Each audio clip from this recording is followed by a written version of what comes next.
What is going to separate you from the love of God? Then he went and said, tribulation.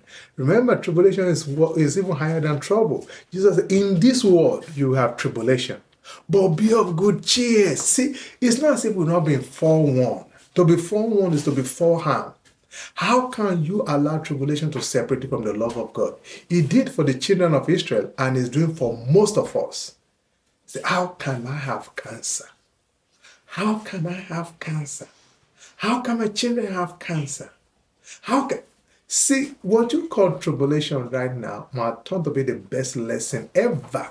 And God can use to be a blessing. Do you realize T.D. Jake's daughter became pregnant, I think, at 16? When T.D. Jake was the pastor, the moral leader of a mega church in Dallas, T.D. Jake said when it happened, it's like, no, this should happen to other people, not to us.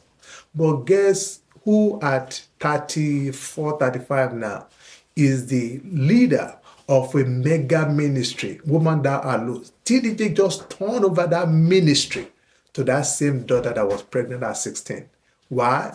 Life has seasoned her.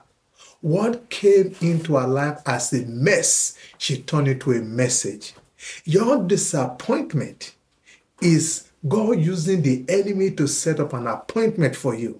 But when you don't understand the love of God, you come to the wrong conclusion. You allow delay to become denial. It's never that way. Because the enemy delay causes delay.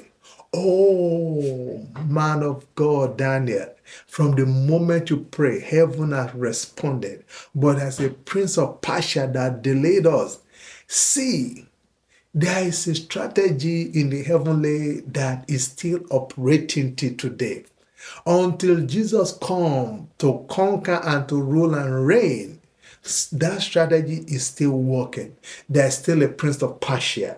There's still a prince that causes delay. But never attribute that delay to God denying you.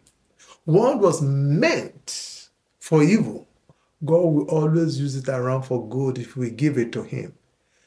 I conclude by telling you, the worst that can happen to you is for you to allow tribulation, distress, sickness, poverty, lack to separate you from that knowledge that this too shall pass, from that knowledge that I'm never going to question the love of God for my life.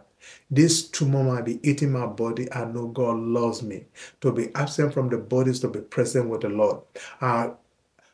When people understand it, even at the peak of their life,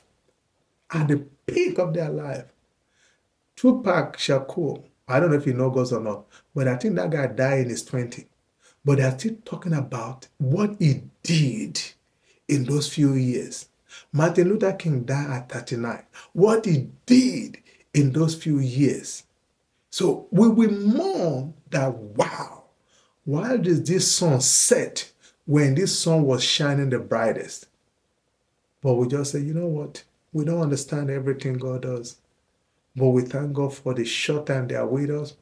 And we celebrate that.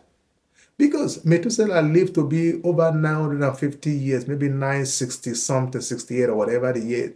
What was recorded in the Bible as his achievement? It is not duration, it is donation. So we start evaluating things from the perspective of a loving God.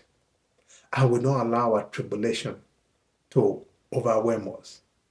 Jesus said, be of good cheer. How can you be of good cheer in tribulation? Because you know the love of God never changes. In spite of what is going on, God loves me.